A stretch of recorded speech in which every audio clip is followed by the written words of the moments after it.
안녕하세요. 법원직 수험생 여러분들, 법원직 국어 박대현입니다. 자, 이번 영상은 이틀 전에 치러진 23년 법원직 국어 시험에 대한 간단 총평과 또 뒤이어서 25문제에 대해서 문항별 간단 해설을 하는 영상입니다. 자, 이 영상은 시험을 치르신 수험생분들이 보실 수도 있지만 앞으로 24년 법원직 국가시험을 준비하는 예비 수험생들에게도 도움이 되는 영상이니까 끝까지 한번 봐주시기를 바랍니다. 자, 그러면 총평에 앞서서 작년 시험과 한번 문항별 문제 수를 한번 비교를 해보겠습니다.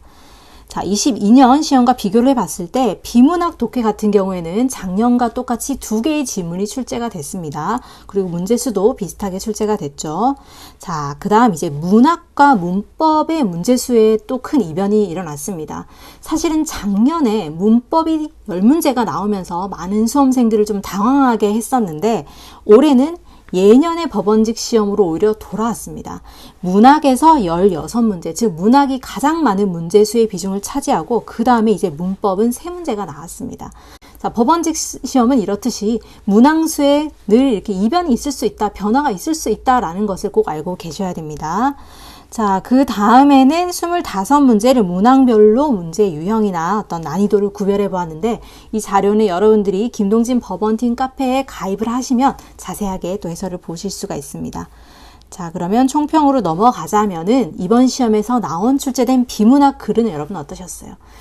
글의 정보량이 많은 글이 아니었습니다. 우리가 연습할 때 충분히 보던 글 보다 수준이 좀 더 낮거나 아니면은 그 정도의 수준에서 출제가 되었기 때문에 이 변별력은 절대 높지 않았습니다.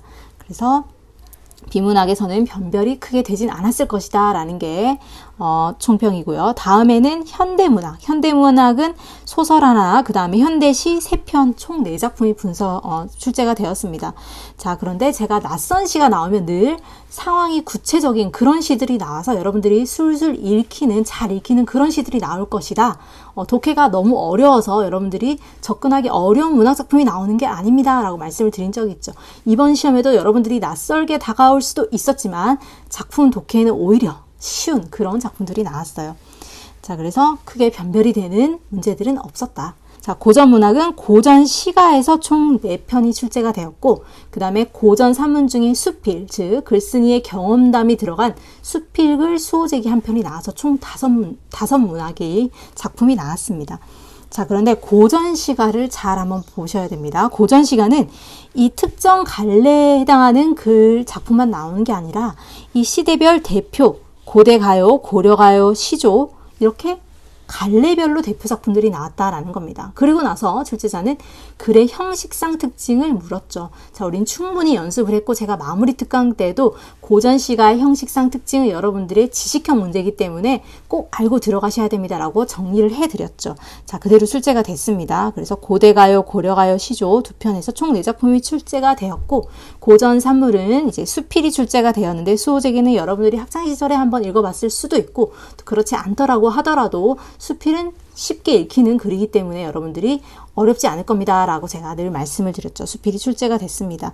자, 그러면 이 고전문학은 그래도 현대보다는 작품의 독해에 어떤 어려움이 있을 수도 있고 또 어떤 갈래의 특징은 지식형 문제이기 때문에 이 지식형 문제는 여러분들이 변별을 좌우하는 그런 문제들입니다. 그래서 현대문학보다는 변별력이 있는 문제들이었다라고 총평을 할 수 있겠습니다. 다음은 마지막 문법이었죠.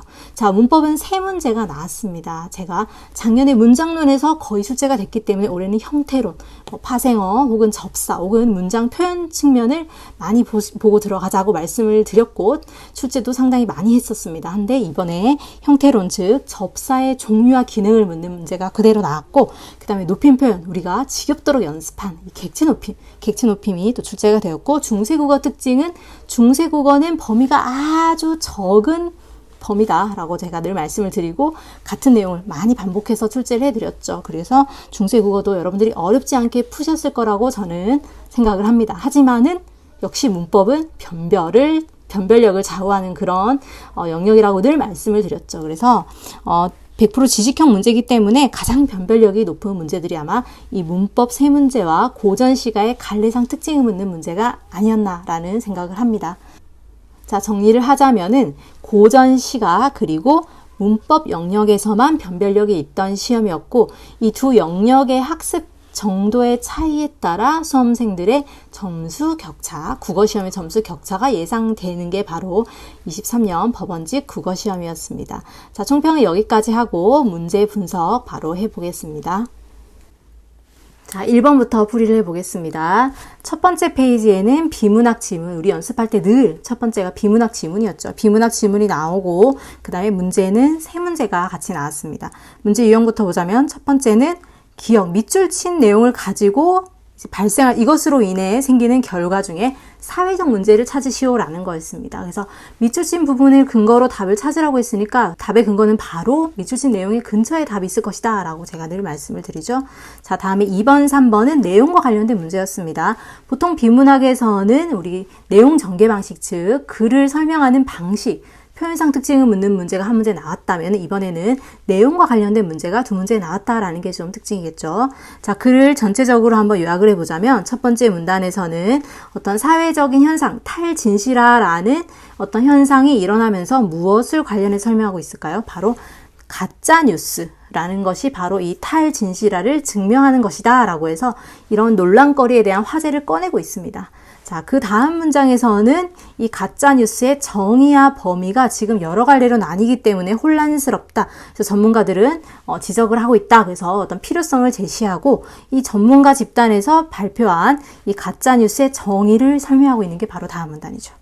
자, 그 다음 문단에서는 가짜뉴스의 역사는 길다. 그러면서 어떤 예시를 가지고 과거에 백제 시대에도 이런 가짜뉴스가 있었다라는 것을 설명하고 있습니다. 자, 그 다음 문단은 이제 현재 지금 가짜뉴스는 과거와 다른 점이 있다라고 하면서 21세기 가짜뉴스는 더 이상 입소문으로 퍼지는 것이 아니다. 어떤 매체를 통해서 퍼지고 있다라는 과거의 차이점을 설명하고 있습니다.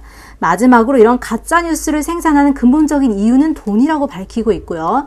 그리고 이런 뉴스와 관련된 다양한 영향들, 뉴스에 끼치는 영향들, 돈이라는 것 때문에 끼치는 영향들을 설명하고 있고 그것이 결국 이런 사회적인 문제점을 양산해냈다라는 말로 이 글을 마무리 짓고 있습니다.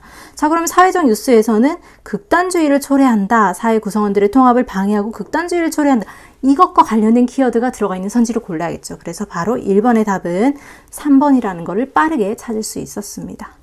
자, 2번 같은 경우에는 이 문단별로 방금 요약해가면서 읽었을 때 핵심적인 내용을 찾아서 읽으면은 1번에 가짜뉴스의 기준과 범위가 나뉜다. 그래서 혼란을 가중하고 있다. 전문가들은 뭐 필요하다 이런 것들이 지금 정의가 필요하다라고까지를 얘기했지 그 정의 범위를 정하기 어려운 이유는 설명하지 않았습니다. 그래서 1번이 바로 적절하지 않은 선지였고요. 3번은 이 분홍색으로 된 부분에 곳곳에 숨어있는 내용 일치 문제를 고르는 문제였어요. 그래서 이 비문학 3개의 지문은 여러분 난이도가 매우 낮았습니다. 난도가 낮은 그런 문제였습니다. 자, 다음 4번, 5번은 바로 문법 문제가 이어지죠. 자, 첫 번째 문법은 이 통사론, 제가 앞부분에 설명드렸듯이 오랜만에 통사론이 나왔고 이 파생어 중에서 이제 접사의 위치, 그리고 그 접사, 특히 전미사는 품사를 바꾸기도 한다. 제가 여러분 귀에 피가 나도록 설명을 많이 드렸죠. 자, 동행 3회 모의고사에서도 거의 유사한 문제를 제가 출제를 한 적이 있습니다. 자, 봤을 때 어근 뒤에 결합하는 전미사 중에 앞에 어근의 품사를 바꾸는 예시를 찾으라 라고 했는데, 자, 그러면 우리가 접사를 먼저 찾아야겠죠. 새빨갛다의 새, 높여야의 높이, 그죠? 그 다음에 읽힌다는 읽다의 희라는 접사, 그 다음에 달리기를 한번 잘 보세요.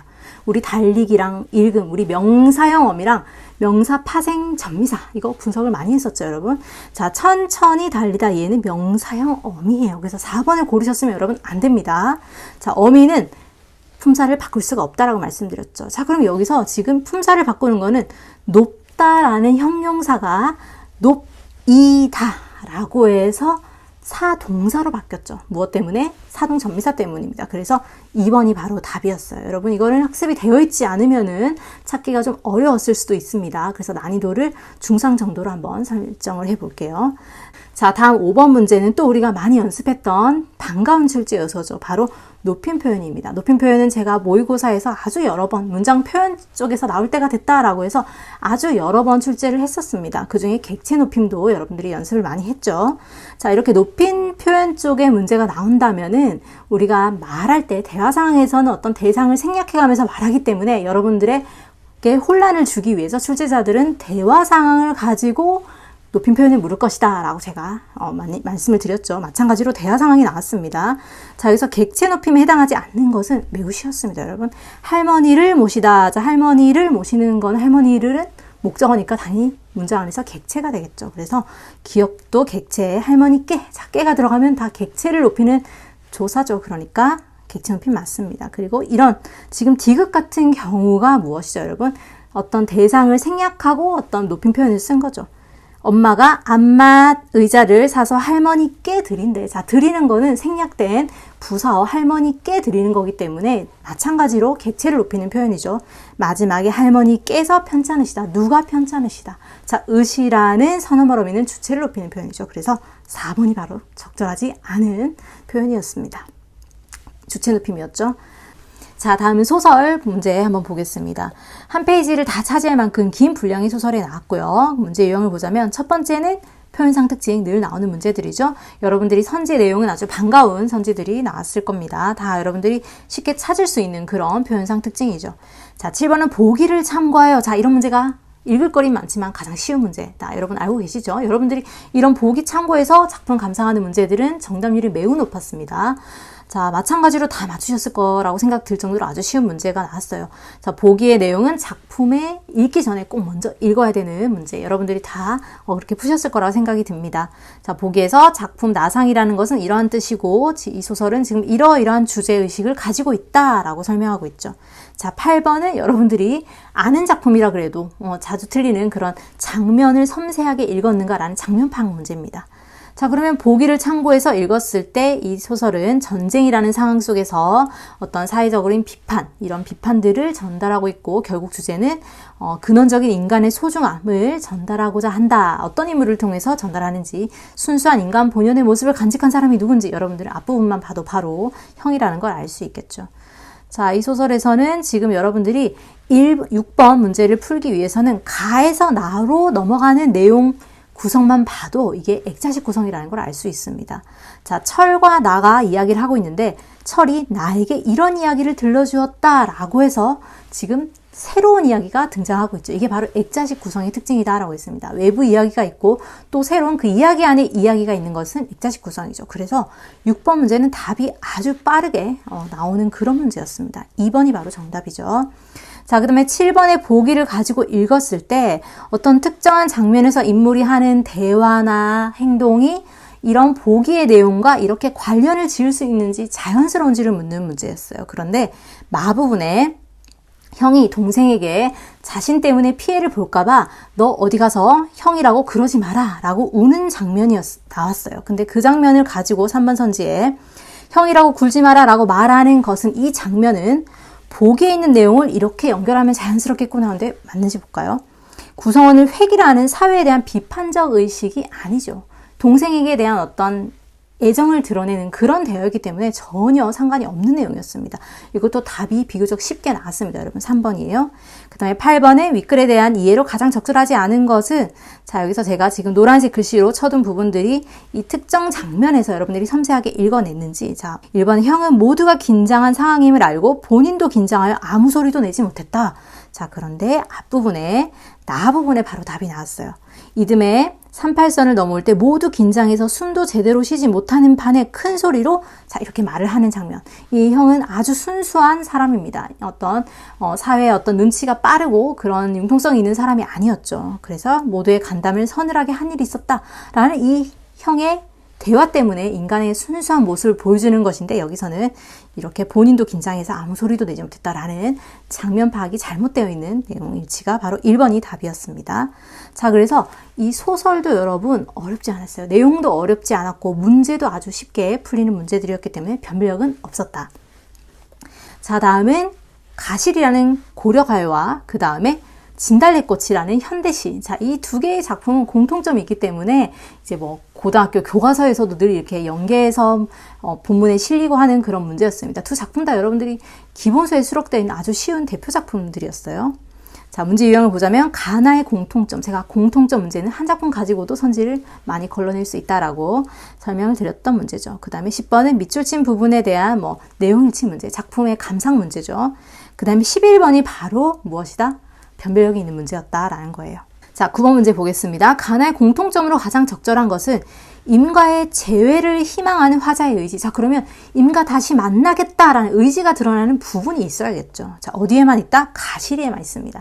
가시는데 돌아오셔서 라는 게 돌아오세요. 다시 만날 겁니다. 라는 의지, 가에만 해당하는 선지였죠. 자, 구체적인 지명을 통해 이별의 상황을 우체하고 있다. 영변의 약산. 자, 이거는 진달래꽃 수업할 때 제가 이런 향토적인 분위기를 드러내기 위해서 김소월은 이런 실제 구체적인 지명도 여러분 시에 쓰기도 했습니다. 라고 해서 영변의 약산 이런 거 설명을 해드렸죠. 나에만 해당하는 선지였습니다. 그 다음에 이별 상황에 대한 체념과 화자의 자기 희생적 태도가 드러나고 있다.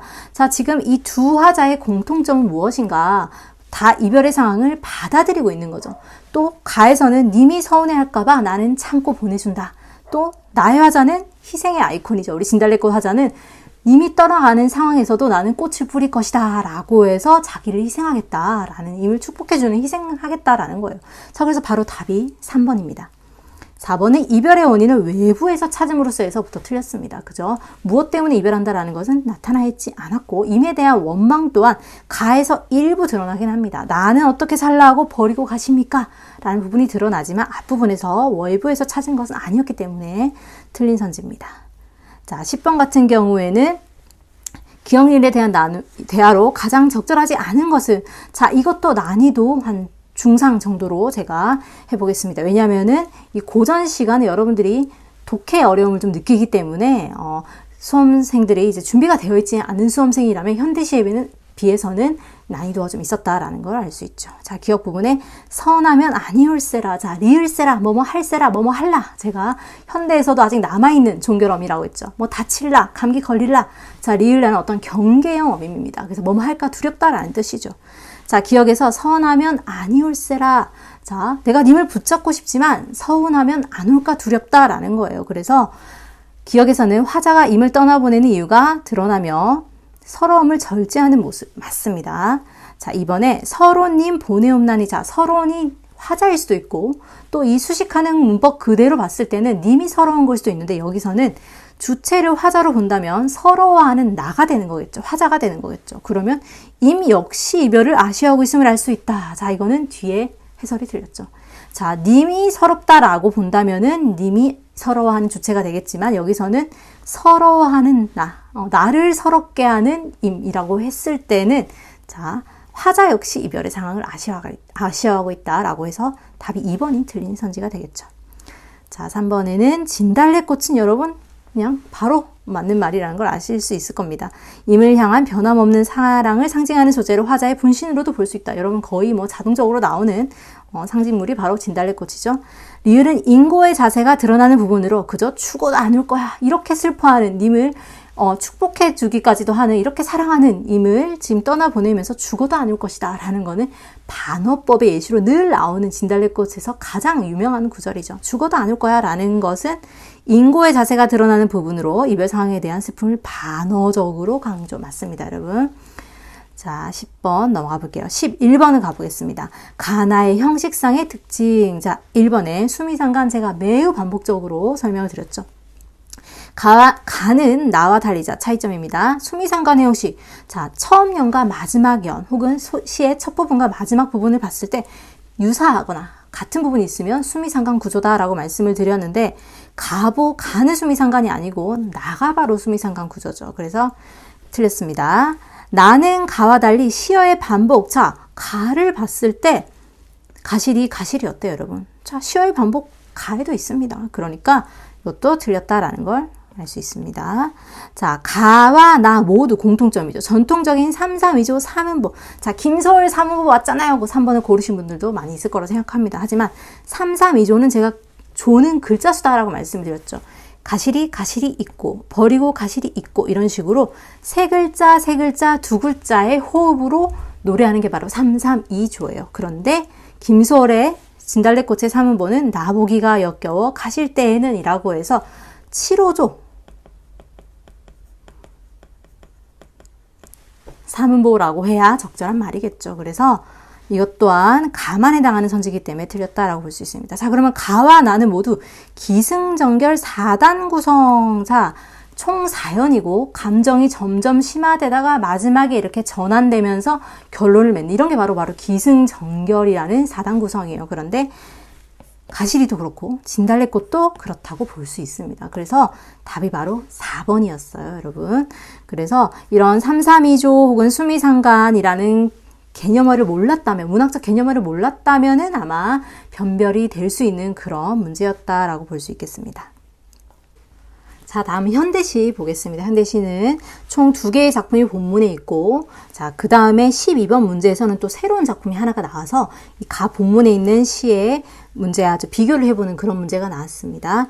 자, 그러면 보기를 봤을 때 문제를 먼저 볼게요. 가의 기역 리을 중 보기에 밑줄 친 가와 성격이 다른 것은, 자, 여러분 아주 익숙한 문제 유형이죠. 제가 현대시에서 내용 문제가 나왔을 때 시어에 밑줄을 그어놓고 이 시어의 성격 혹은 기능을 묻는 문제들이 바로 법원직 시험 문제 유형이다. 자, 이런 것도 연습을 많이 했었습니다, 우리님이. 자, 성격이라는 것은 더 다양한 것이 있겠지만 크게 좀 긍정적인 가치를 가지는지 혹은 부정적인 대상인지 이런 성격을 2가지로 한번 나눠봤을 때 또 답이 많이 풀린다라고 말씀을 드렸죠. 자, 보기를 봤을 때는 볼게요. 텔레비전을 끄자. 화자는 어떤 상황인가요? 텔레비전을 끄니까 풀벌레 소리가 들렸고, 그런 소리들은 아주 작은 소리들입니다. 그리고 나서 이런 소리들을 가지고 내가 여린 마음, 화자는 그 소리들 안에서 어떤 여린 마음들이 있다라고 했고, 이 브라운관이 뿜어낸 현란한 빛이 내 눈과 귀를 두껍게 채우는 동안 이 소리들은 수없이 나에게 왔다가 되돌아왔을 것이다. 그러니까 내가 평소에는 쉽게 발견하지 못한 것이 바로 풀벌레 소리죠. 그런데 그 발견하지 못한 대상이 화자에게 어떤 성격을 가지냐? 긍정적인 성격. 허파 속으로 그 소리들이 들어온다. 허파도 별빛이 묻어 조금은 환해진다라고 해서 평소에는 인식하지 못한 대상이지만 나에게 이제 긍정적인 가치를 가지는 대상이 바로 풀벌레 소리였습니다. 자, 이런 대상이 아닌 것을 한번 찾아볼게요. 자, 가시는 그 사람의 손을 보면, 자, 그 사람 구두 닦는 사람, 창문 닦는 사람, 청소하는 사람이라는 대상을, 시적 대상을 이렇게 각 연마다 배치를 해서 그 사람의 구두 끝을 보면 검은 것에도 빛이 난다. 창문 끝을 보면 비누거품 속에서도 빛이 난다. 쓰레기 속에서 빛이 난다. 라고 해서 이렇게 우리가 하찮게 여기는 이런 노동 안에서도 가치가 있다라고 해서 이 검은 것, 비누거품, 쓰레기는 우리가 평소에 하찮게 여기는 것들이죠. 근데 그런 것에서도 빛이 난다. 자, 지금 그때로 각 연마다 이 소재 기능이 같죠. 이 문장 구조만 봐도 이 3가지 소재의 기능은 성격은 같다라는 걸 알 수 있어요. 그런데 그 다음 연에 보이는 것에서도 빛이 보이지 않는 것에서도 빛이 난다. 보이는 빛만이 빛은 아니다 라고 해서 리을은 어때요? 성격이 다른 겁니다. 자, 보이는 건 우리가 쉽게 인식하는 어떤 눈에 보여지는 것들이라면 기역, 니은, 디귿은 우리가 일상에서 무시되는 것들, 그런 것도 빛이 난다라고 해서 화자에게는 긍정적인 가치로 여겨지는 것입니다. 자, 그러면 풀벌레 소리랑 성격이 같다라는 걸 알 수 있죠. 그래서 성격이 다른 것은 화자가 긍정적으로 여기지 않는 것들, 누구나 눈에 보이는 것들, 그러니까 리을이 바로 정답이 되겠죠. 여러분 어렵지 않게 푸셨을 거라 생각을 합니다. 자, 그 다음에 13번은 나라는 시에 대해서 어떤 표현상 특징 혹은 내용상 특징을 묻는 문제였습니다. 자, 나는 김수영의 어느 날 고궁을 나오면서죠. 아주 구체적인 상황을 드러내주는 시기 때문에 여러분들이 쉽게 읽었을 거라 생각을 합니다. 자, 화자는 일상적 경험들을 나열하며 삶을 성찰하고 있다. 자, 여기 각 연마다 내가 어떤 삶 속에서 이런 행동을 했다라는 일상적 경험들이 계속 나오고 있었죠. 비속어 사용을 통해 자신의 속된 모습을 솔직하게 노출하고 있다. 자, 지금 1년에서 옹졸하게 붕괴하고 설렁탕집 돼지 같은 주인년한테 욕을 하고, 자, 이런 것들 어때요? 자기가 그런 행동을 했다라는 걸 지금 반성하고 있는데 그 안에 돼지 같은 년이라는 어떤 주인년이라는 비속어가 나타나 있죠. 그런 걸 통해서 자신의 어떤 모습을 좀 솔직하게 노출한다. 적절합니다. 화자는 과거로부터 지속된 옹졸한 태도가 체질화되었다. 자, 내가 과거부터 이렇게 해왔고 그게 내 체질처럼 되었다라는 거 3년에 있죠. 옹졸한 나의 전통을 유구하고 이제 내 앞에 정서로 가려놓아져 있다. 자, 내가 이렇게 체질화되었다라는 걸 이렇게 간접적으로 얘기하고 있습니다. 4번에 화자는 미비한 자연물과의 대비를 통해 자신의 왜소함을 극복하고 있다. 자, 자연물이 나오는 게 제일 마지막 연에 모래야 나는 얼만큼 작으냐, 바람아 먼지야 풀아 나는 얼만큼 작으냐 라고 해서 이런 작은 자연물들을 가지고 나도 이만큼 작다라는 걸 얘기하고 있는 거기 때문에 대조되는 자연물들도 아니었고 그것을 통해서 왜소함을 극복하고 있는 태도도 볼 수 없었습니다. 스스로를 비웃는 자조적인 태도를 보여주고 있는 거죠. 그래서 4번이 바로 틀렸습니다. 자, 다음에 가나의 공통점. 자, 1번의 대조적 의미의 식구는 방금 우리가 읽었던 구두 닦는 사람을 보면에서는 화자가 보잘것없는 대상과 그 다음에 사람들이 늘 주목하는 대상, 이 시어들이 지금 각 연마다 대조가 되어 있습니다. 나도 마찬가지죠. 이렇게 살지 못하고 저렇게 사는 모습, 내가 옹졸한 삶의 태도와 그 다음에 여기서도 같은 내용이 반복되고 있습니다. 저 왕궁 대신에 왕궁의 음탕 대신에 이런 본질적이고 중요한 일 대신에 나는 사소한 일을 가지고 붕괴하는 그런 소시민적인 삶을 살고 있다라는 대조를 통해서 자신의 삶을 성찰하고 있다라는 거 맞습니다. 일상적 시어를 사용할 시적 정황을 드러내고 있다. 이 두 개 시는 아주 일상적인 시어들이 나오기 때문에 좀 쉬운 시였죠. 그래서 일상적 시어 사용 맞습니다. 유사한 문장 구조 반복 여러분 쉽게 찾을 수 있었고 역설적 인식을 통해 대상에 대한 화자의 태도를 드러낸다. 자, 역설적 인식이라는 것은 사람들이 생각하지 않는 것, 즉 반대로 어떤 생각을 한다라는 거예요. 역설적인 반대적인 것을 생각한다라는 건데 흰 것만이 빛나는 것은 아니다. 맑은 것만이 빛나는 것은 아니다. 그리고 검은 것에도 빛이 난다. 이런 표현들이 바로 역설적인 인식을 하는 겁니다. 그래서 이런 역설적인 인식은 가에만 드러나기 때문에 공통점은 아니죠. 그래서 4번이 바로 적절한 선지가 되겠습니다. 자, 다음 15번은 A의 삶을 구현하고 있는 인물로 가장 보기 어려운 경우는 이라고 해서 A라는 시어의 함축적 의미를 한번 생각해 보는 겁니다. 아무래도 나는 비켜서 있다. 절정 위에는 서 있지 않고 조금 비켜서 있다. 자, 이런 것들이 비겁한 것이다. 자, 그러면 절정위에 서 있는 것은 비겁하지 않은 거다라는 거죠. 자, 위에 있는 시어와 여러분들이 문맥적 의미를 이어서 본다면 아주 함축적 의미가 와닿을 겁니다. 절정위에 서 있는 즉 뭔가 불의에 저항하고 본질적인 것을 중요하게 여기는 그런 삶의 태도가 아니라 나는 지금 비켜서 있다라는 거니까 절정이라는 것은 화자의 태도와 대조적인 그런 본질적인 삶에 집중하는 태도겠죠. 자, 그러면 어려운 것은 악덕기업의 불매운동에 참여하고 있는 중학생 어때요? 어떤 본질적인 것에 참여하고 그런 것을 행동으로 옮기는 적극적인 태도죠. 불합리한 외교조약에 대해 반대 시위를 벌인 것도 같은 맥락이죠. 대기업의 노동착취에 대해 비판적 논조에 쓴 기사를 쓴 기자 맞죠? 근데 3번 어때요? 자신에게 불리한 인사평가 제도라는 것은 본질적인기보다는 좀 자신의 개인적인 일에 대해서 또 이번에는 불평만 하는 회사원도 소극적인 태도를 보이고 있기 때문에 답이 3번이 틀린 거였습니다.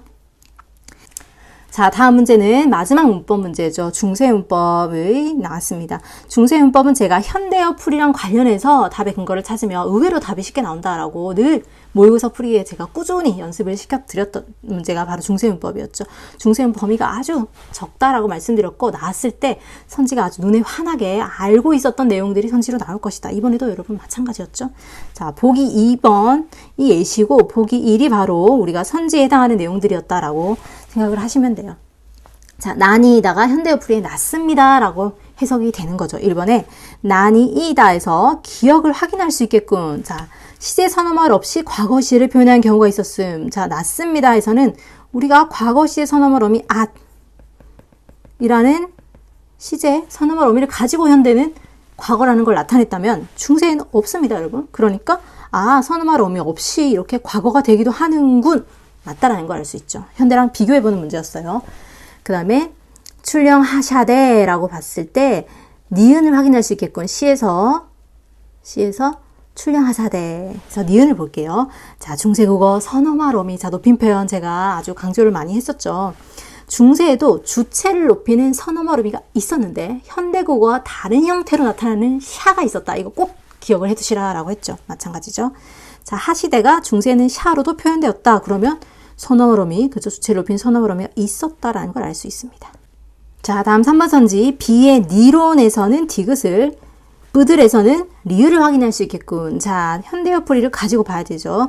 니론은 현대어에서 이르다, 즉 말하다 라는 건데 중세에는 니은이 탈락하지 않고 니르다라고 했어요. 제가 니르다 늘 강조를 많이 했었죠. 중세에는 두음 법칙이 없었습니다. 그래서 발음하기 어려운 니르다, 뭐 닐러 이렇게 늘 니은을 표기했다라는 거니까 두음 법칙에 적용을 받는 단어들이 두음 법칙을 적용을 받지 않았다라는 거 적절한 선지입니다. 자, 그다음에 부들에서 리을을 볼게요. 특정 부류의 모음이 같이 나타나는 모음조화 현상이 엄격히 지켜졌다. 자, 중세는 모음조화가 엄격히 지켜진 게 바로 중세어의 특징이죠. 자, 부들에서는 중세에는 듣 플러스 을이었겠죠. 자, 모음조화는 모음의 종류만 보면 됩니다. 자, 앞뒤에 모음의 종류 같으니까 당연히 무엇이다? 모음조화 현상 일어난 거겠죠. 자, 그러면 나머지 답이 바로 4번입니다. 4번. 높임 표현은 작년에 출제가 됐지만 올해 또 이렇게 선지로 하나로 출제가 됐는데 주어의 인칭에 따라 의문형 혐의가 달라지는 경우가 있었군. 그러면 현대어 풀이를 봤을 때 인칭이 달라졌는지를 보면 된다. 이렇게 역으로 현대어 풀이로 보면 답이 쉽게 나오겠죠. B에서 이 사람이 내가 이런 뜻을 아느냐. 이 사람이 아느냐. 자, 주어가 이 사람이라는 3인칭입니다. 그 다음에 C에서도 하느냐. 누가 바다에 들어가를 하느냐라고 해서 누가라는 것도 여러분 3인칭이죠. 그러니까 이 인칭이 둘 다 3인칭인데 야, 현대는 같지만 중세는 요로 쓰였어요. 그런데 현대어 풀이를 보니 인칭이 바뀌지 않았다라는 거죠. 그러면 이 선지는 틀린 선지다라는 겁니다. 자, 중세고의 높임 표현은 문장의 의문문의 종류에 따라 제가 경상도 방언으로 설명을 많이 드렸죠. 그렇죠? 그 판정 의문문이냐 설명 의문문이냐에 따라 종결 어미가 바뀌는 거지 인칭에 따라 바뀌는 것은 지금 여기서는 적절하지 않은 선지였죠. 그래서 답이 바로 4번입니다. 자, 다음은 제가 앞서 말씀드린 것처럼 고전 시가의 대표 갈래들, 각 갈래들별로 대표 작품들이 나왔죠. 공무도화가는 고대가요. 그 다음에 도산 12곡은 시조, 그 다음에 시조 중에서도 이제 평시조 이렇게 출제가 됐습니다. 가나다의 공통점으로 가장 적절한 것은 자, 제가 이거는 난이도를 중상으로 설정을 했습니다. 자, 그 이유를 설명을 드릴게요. 자, 가장 적절한 것은 과장적 표현을 통해 화자의 처지를 드러내고 있다. 자, 과장이라는 건 어떤 상황을 확대해서 이야기를 하면은 과장된 상황이죠. 그런데 여기서는 지금 과장된 상황이 다라는 사설시조에 밖에 없었습니다. 내가 한숨이 들어오지 못하게끔 문을 여러 가지로 자물쇠를 잠그고 문을 달고 하는 모습들이 지금 과장된 상황이 중장에 드러나 있습니다. 자, 의문형 진술을 활용하여 화자의 정서를 드러내고 있다. 자, 의문형 진술 늘 선지에 나왔던 고전 시가에서 특징을 물을 때 늘 선지에 나왔던 내용이죠. 어이할꼬. 자, 끝에 보면 됩니다. 어이할꼬. 그 다음에 아니냐고 어쩔꼬 이런 것들 뭐뭐 하랴 뭐뭐 할꼬 뭐뭐 한가 이런 의문형 어미들을 봐야 되는데 여러분이 다해서 찾는 게 좀 어려웠을 수도 있습니다. 자, 다는 주제별 시조 제가 여러 번 늘 반복하라고 현대어 불이랑 보라고 반복하라고 말씀드렸을 때 그대로 실려 있었습니다. 자, 제가 의문문 설명할 때 2인칭 주어일 때는 니은다. 현대에서는 뭐뭐 한다라는 게 평사형 어미지만 중세에서는 2인칭이 주어일 때는 너 밥 먹었는다? 이렇게 하면 너 지금 밥 먹었니? 라고 의문문이 된다라고 했습니다. 여기서 한숨아 한숨아 너 어느 틈으로 들어오느냐? 라고 해서 의문문이었어요. 자, 그래서 답이 2번이 정답이었습니다. 이걸 찾는 게 좀 까다로웠을 거다 생각은 듭니다. 자, 근데 나머지 선지들을 보는 거예요. 유사한 문장 구조의 반복. 자, 일단 유사한 문장 구조 가에는 없습니다, 여러분. 나에는 있죠. 뭐뭐도 날 못 보고 나도 뭐뭐 못 빼 라고 해서 나에는 있습니다. 자, 그래서 어느 틈으로 들어온다. 어느 틈으로 들어온다. 자, 이거 다에도 있죠. 근데 가에 없었기 때문에 이 선지는 여러분 고르면 안 됐었죠. 자, 반어적 표현을 통해 시적 상황을 거부한다. 자, 이 반어적 표현은 가나다에도 없었습니다. 자, 그래서 답은 2번이 정확한데 여러분들이 2번을 고르는 과정에서 좀 고민이 있었을 것이다 라고 생각을 듭니다. 자, 가에 밑줄친 기억과 가장 유사한 정서. 자, 유사한 정서 문제는 연습을 많이 했었죠. 자, 기억에서 이미 강을 건너는데 제가 이거는 이제 광리자고가 나오는 그런 배경 설화랑 같이 해서 설명을 드렸죠. 자, 이때 화자가 내 이임을 어이할꼬. 자, 님이 빠져 죽으니 내가 어떡하겠어. 라고 이 상황에 대해서 좀 체념해버리는 그런 화자의 태도가 드러난다 라고 말씀을 드렸는데 여기서 화자의 어떤 체념적 태도는 1번밖에 없었습니다. 답이 1번이에요. 자, 다음 19번 문제는 평시조, 사설시조의 형식적 특징을 묻는 문제. 여러분들이 바로 답을 고르실 수 있었을 거라고 생각을 합니다. 제가 마지막까지도 좀 강조를 했던 게 바로 시조의 형식상 특징 묻는 문제였죠. 자, 나는 각 장이 사음보로 전통적인 율격으로 구성되어 있다. 자, 평시조는 사음보가 이렇게 반복적으로 나타나 있는 게 바로 평시조다라고 말씀을 드렸고, 사설시조는 초장 혹은 중장의 길이가 늘어나면서 이 사음보라는 틀이 이렇게 변형이 일어나는 게 바로 사설시조다라고 말씀을 드렸어요. 그래서 1번은 맞는 선지고, 다는 중장, 그죠? 초장, 중장이 지금 현재 길어진 구성이다. 맞습니다. 나와 다는 모두, 자, 평시조, 사설시조 모두 초장, 중장, 종장이라는 3단 구성을 유지하고 있습니다. 그리고 또 하나 유지가 되는 게 이 종장의 첫 음보, 첫 음보는 무조건 세 글자다. 자, 이거를 강조를 했었습니다. 그런데 답에 다는 나와 달리 종장의 첫 음보의 음절수, 글자수가 지켜지지 않고 있다. 자, 틀린 선지. 너무나 쉬웠죠, 여러분? 자, 수험 전략을 잘 짜오신 분들이라면 여러분 4번이 적절하지 않은 선지라는 걸 빠르게 1초 만에 고르실 수 있었을 겁니다. 자, 다음은 정약용의 수호제기라는 수필이 등장을 했어요. 자, 문제 유형. 제가 수필이 나오면은 수필은 어떤 소설과 달리 인물 간의 갈등을 다루는 것이 아니라 내가 하고 싶은 말을 솔직하게 쓴 고백 형식의 글이기 때문에 어떤 서술상 특징을 묻는 문제 하나, 그리고 글쓴이가 어떤 경험 후에 깨달은 내용, 어떤 교훈적인 내용이든 자신의 어떤 개인적인 내용이든 이런 내용을 묻는 문제. 자, 이런 것들이 나온다라고 했고, 문제는 어렵지 않을 거다라고 늘 설명을 드렸죠. 자, 20번 문제 보겠습니다. 서술상 특징 1번에 글쓴이가 얻은 깨달음을 내용을 열거를 통해 제시하고 있다. 자, 열거, 나라는 것은 잘 달아나서 뭐뭐 하다가도 뭐뭐 하고 뭐뭐 하고 뭐뭐 하고 라는 내용을 이렇게 계속 연속적으로 열거하고 있는 거 맞습니다. 그 다음에 대상에 대한 의문을 타인과의 문답 과정. 자, 물론 제가 고전수필 소개를 해드릴 때 이 나와 생각이 다른 인물과의 문답 과정을 통해 글쓴이의 깨달음을 전달하는 글들이 매우 많다라고 했지만은, 이 내용은 글쓴이가 자기 스스로 질문을 던지고 스스로 그 답을 찾아가는 그런 과정이기 때문에 타인과 문답 과정이 나타나지 않았어요. 그래서 바로 2번이 적절하지 않은 선지였습니다.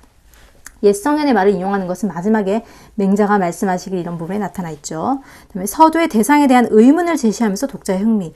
자, 이상하다. 수호제라는 말 이상하다. 나는 나랑 굳게 맺어서 있는데 왜 나를 지켜야 되는가? 라는 거, 독자의 흥미를 유발하기 좋은 어떤 의문이었죠. 맞습니다. 자, 21번은 윗글의 내용일치 문제라고 보시면 돼요. 자, 윗글의 내용일치 문제. 자, 본문에서 여러분 잘 찾을 수 있었을 거라 생각을 하고요.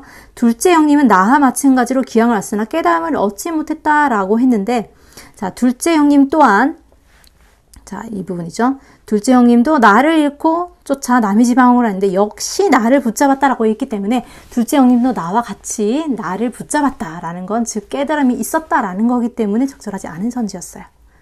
자, 그 다음에 기억에 대한 밑줄 추론 문제였죠. 자, 이 앞 뒷부분에서 이 나라는 것은 잘 달아난다. 그런데 다른 천하 만물들은 지킬 필요가 없다라고 하면서 다른 대상과 대조를 하고 이루고 있습니다. 자, 이 대조가 틀린 내용이 바로 적절한 거니까 여러분 나머지는 다 틀렸고 3번이 맞습니다. 널리 퍼져 없애기 어려운 책과 달리, 자, 경전은 널리 퍼져서 누가 감히 없앨 수 있겠는가? 라고 서리적인 어조로 얘기하고 있죠. 근데 나는 금세 달아난다, 잘 달아난다 라고 해서 두 본문에 있는 내용 가지고 쉽게 찾을 수 있는 문제였습니다. 자, 다음 마지막 페이지, 마지막 비문학 문제 보겠습니다. 총 3개의 문제가 나와 있고요. 문제 유형을 보자면 첫 번째는 내용 전개 방식이죠. 늘 꾸준히 나오는 문제 유형이죠. 먼저 스캔을 해보겠습니다. 2차 프레임의 기능을 병렬적으로 나열한다. 2차 프레임이 사용되는 다양한 예시를 제시하고 있다. 자, 2차 프레임이 바로 중심 화제라는 걸 알 수 있죠. 이걸 어떤 방식으로 설명한다? 기능을 나열한다. 다양한 예시를 제시한다. 전문가의 견해를 인용한다. 그리고 어떤 3가지 개념을 정의하고 있다. 자, 24번은 또 한자어로 된 어휘의 뜻을 정확하게 아는가라는 어휘 문제였고, 그 다음에 3번째는 내용일치 문제입니다. 자, 글을 빠르게 한번 요약을 해보겠습니다. 첫 번째 문단은 프레임은 무엇의 어떤 경계로서의 틀을 말한다. 자, 우리 프레임이란 영어는 알고 있기 때문에 개념 정의도 아주 쉽게 다가왔을 겁니다. 자, 카메라로 담는 것이다. 그런데 뒤를 봐야겠죠. 좀 화제를 전환해서 그런데 프레임 안에 또 다른 프레임을 만드는 경우가 있는데 이런 기법을 이중 프레이밍이라고 하고 그 안에 있는 프레임을 2차 프레임이라 칭한다. 어때요, 여러분? 3개의 개념, 지금 3개의 개념을 각각 정의하고 있죠. 그러면 1번 문제에서 4번 선지가 읽으면서 소거가 되는 겁니다.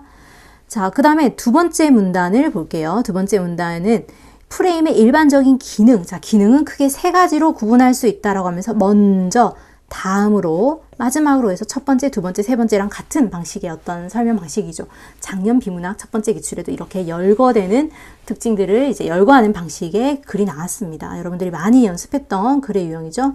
자, 그러면 이런 것들 어때요, 여러분? 1번 선지 2차 프레임의 기능을 병렬적으로 이렇게 대등하게 나열하는 게 병렬이라고 했습니다. 병렬적으로 나열하고 있다? 맞습니다. 자, 그러면 이런 글들은 여러분 구조가 이렇게 반복되는 글이기 때문에 내용일치를 첫 번째 문단을 읽고 내용일치를 갔을 때 답이 빠르게 나올 수도 있다라고 설명을 드렸죠. 자, 먼저 첫 번째 기능은 시선을 유도한다. 그래서 시각적으로 강조하기 때문에 대상이 작거나 구도의 중심에서 벗어나 있을 때도 프레임을 하면은 존재감을 부각하기가 용이하다라고 했는데, 자, 내용일치 문제에서 크기가 작을 경우에는 대상의 존재감이 강조되기 어렵다. 적절하지 않죠. 프레임의 효과는 프레임의 2차 프레임은 더 강조할 수 있다라고 했으니까 적절하지 않은 내용이었습니다. 자, 다음으로라고 해서 두 번째 프레임의 기능은 작품의 주제나 내용을 암시하기도 한다라고 해서 외부와 분리를 해버린다. 그 다음에 2차 프레임 내부의 대상과 외부의 대상 사이에는 정서적 거리감이 조성되기도 한다라고 했습니다. 자, 두 번째 기능이 바로 어떤 거리감을 조정을 해서 주제나 내용을 좀 더 강조한다라는 건데, 2번 선지를 볼게요. 2차 프레임 안에 대상과 밖의 대상 사이에는 거리감이 조성되기도 한다. 바로 두 번째 기능이죠. 그러면 2번 선지가 맞다라는 거. 그러면 더 이상 여러분 다른 선지를 소거할 필요가 없는 거죠. 자, 그 다음에 마지막으로는 또 액자식 서사, 이야기 안에 이야기, 우리 아까 소설에서 나왔던 구조죠. 액자형 서사 구조를 지시하기도 한다. 자, 일예로라고 해서 예시를 들었어요.